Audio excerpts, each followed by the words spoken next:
Hey, welcome back friends. How are you all? I hope you all well at this time.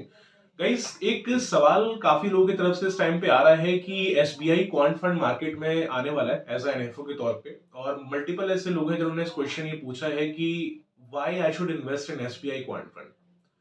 और पता नहीं क्यों SBI के लिए बहुत सारे क्वेश्चंस आए हैं। काफी लोगों ने मतलब ऐसे मेरे फ्रेंड्स हैं उन्होंने पूछा है कि भाई एसबीआई क्वांट फंड में इन्वेस्टमेंट क्यों करें, ऐसा क्या रीजन है I should invest in the SBI quant fund. तो मुझे लगा आई थिंक क्वेश्चन काफी लोगों का हो सकता है बिकॉज एसबीआई की बात करें तो मतलब बहुत बड़ा ब्रांड है इंडिया के अंदर आज के डेट में। म्यूचुअल फंड में अगर आप चेक करेंगे तो बहुत बड़ा एयूएम इस टाइम पे एसबीआई का ही है। और एयूएम ये दर्शाता है कि लोगों का वो पैसा नहीं है, वो लोगों का विश्वास है, क्योंकि किसी भी कंपनी में पैसा ज्यादा अगर इन्वेस्टेड है तो क्यों इन्वेस्टेड है, लोग ट्रस्ट करते हैं, लोगों को पता है कि हाँ I think this brand is good, इनका मैनेजमेंट पोटेंशियल सारी चीज बेटर है। That is the main reason कि लोग इसमें इन्वेस्टमेंट भी कर रहे हैं। तो ये कुछ मैंने सोचा और इसके ऊपर आज हम वीडियो बनाने वाले हैं कि why should invest in SBI quant fund, कितना यहाँ पर पोटेंशियल आपके लिए है और क्यों आपको इसमें इन्वेस्टमेंट अभी करना चाहिए। चैनल पर नए हैं तो please try to subscribe this channel. अगर आपको वीडियो पसंद आती है इसे लाइक करें, इसे आगे शेयर करें। सबसे पहले अगर हम समझें कि इस फंड में इन्वेस्ट क्यों करना चाहिए और क्यों करने के पहले हम कुछ चीजों को बेसिक एक बार और अंडरस्टैंड दोबारा से कर ले रहे हैं। एसबीआई क्वांट फंड की अगर हम लोग बात करें तो यहाँ पर जो पैसे आप इन्वेस्ट करने जा रहे हैं, आपका पैसा मिड कैप और लार्ज कैप सेक्टर में इन्वेस्टमेंट हो रहा है। मिड कैप और लार्ज कैप सेक्टर की अगर हम बात करें तो इंडिया में ज्यादातर लोग जो इन्वेस्टमेंट करना पसंद इस टाइम पे कर रहे हैं, खासकर इस डाउन मार्केट में जहां मार्केट माइनस अभी इस टाइम पे -7 से 8% गिरा हुआ है। अब लोग इस टाइम में अगर इन्वेस्टमेंट करने जाएंगे ना तो लोग स्मॉल कैप से थोड़ा सा दूरी बना के रख रहे हैं इस टाइम पे। क्योंकि स्मॉल कैप सेक्टर की बात करें, जब मार्केट गिरने लग जाता है तो सबसे पहली जो मार पड़ती है वो स्मॉल कैप पे पड़ती है। मार तो सबको ही पड़ेगी जितने भी स्टॉक्स हैं, लेकिन मेन चीज है जो स्मॉल कैप स्टॉक्स होते हैं ना वहां पे थोड़ा सा वॉलेटिलिटी ज्यादा देखने को मिलता है। ठीक है, मार्केट अभी है इस टाइम इंडिया का लगभग 7 से 8% लगभग गिरा हुआ है। इस वजह से लोग स्मॉल कैप में थोड़ा जाना पसंद नहीं कर रहे हैं। और दूसरा रीजन ये भी है कि अगर हम लॉन्ग टर्म के हिसाब से अगर इन्वेस्टमेंट कर रहे हैं मिड कैप और लार्ज कैप सेक्टर में ना, तो हो सकता है कि थोड़ा सा रिटर्न कम हो एक स्मॉल कैप के मुकाबले में, लेकिन मिड कैप और लार्ज कैप में रिटर्न के चांसेस अच्छे हैं। और रिटर्न के अलावा कंपनी भी बड़ी बड़ी अवेलेबल है, खासकर लार्ज कैप में। तो आप पैसा लगाने के पहले किसी भी स्टॉक्स में फंड में क्या देखते हो? Basically we check the fundamentals company. जैसे मान लो किसी स्टॉक में इन्वेस्ट करें, हम चेक करते हैं फंडामेंटल्स कितने स्ट्रांग हैं इसके।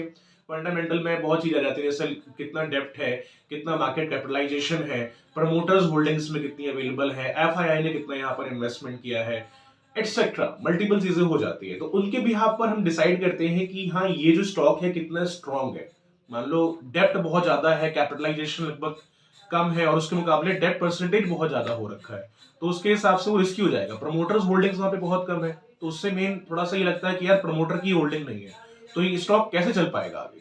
तो मल्टीपल चीजें होती हैं जो स्टॉक के अंदर हम अंडरस्टैंड करते हैं। Future goals also we check in the stocks कि आने वाले टाइम में ये जो सेक्टर है ये आगे जाएगा कि नहीं जाएगा, ग्रोथ इसमें अच्छा आएगा कि नहीं आएगा, बहुत सारी चीजें होती हैं।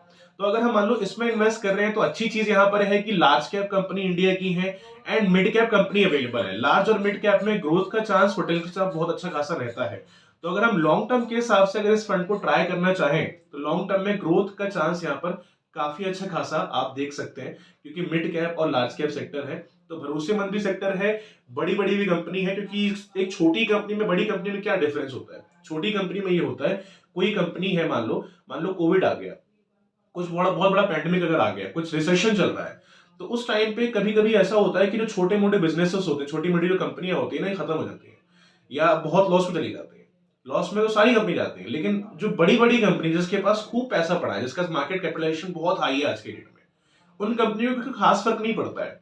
राइट, कुछ टाइम के लिए हो सकता है उनके शेयर्स डाउन चले जाएं, बट वो अपने आप को संभाल लेती है। This is the main reason कि लोग मिड कैप और लार्ज कैप में इन्वेस्ट करना भी पसंद करते हैं। तो ये जो फंड है, आप जो पैसे यहाँ पर लगा रहे हैं, इसका जो बेंचमार्क है वो बीएसई 200 टीआरआई है। अगर आप चेक करना चाहें कंपनी कौन कौन सी अवेलेबल है, आप जाकर की बीएसई की साइट पे चेक कर सकते हैं। तो इसमें कंपनी लार्ज कैप और मिड कैप है, पोटेंशियल काफी अच्छा दिख रहा है। अगर लॉन्ग टर्म के हिसाब से इन्वेस्टमेंट करा जाए यहाँ पर तो पोटेंशियल का चांस यहाँ पर काफी अच्छा खासा हम एक्सपेक्ट कर सकते हैं। ठीक है, तो रही बात कंपनीज की, कंपनीज में सारी की सारी अच्छी हैं, स्मॉल कैप से दूरी रखी गई है यहाँ पर, तो और मिड कैप और लार्ज कैप है। कोशिश करना कि शॉर्ट टर्म नहीं, थोड़ा सा लॉन्ग टर्म के हिसाब से इन्वेस्टमेंट करिए, क्योंकि लॉन्ग टर्म में ग्रोथ के चांसेस आपको काफी अच्छे खासे देखने को मिल सकते हैं। अगर आप चाहते हैं आपको प्रॉपर एनएफओ के बारे में डिटेल वीडियो मिले तो ऑलरेडी हम उस वीडियो बना चुके हैं, उसका मैं लिंक नीचे डिस्क्रिप्शन में डाल दूंगा, उसका वीडियो चेकआउट कर सकते हैं। कुछ अगर सवाल आता है अपने क्वेश्चन आप रेज कर सकते हैं। I'll give the answer as soon as possible on this. So guys, I hope why you should invest in SBI Quant Fund is clear. आपको कोई डाउट एंड क्वेरी इसमें नहीं है।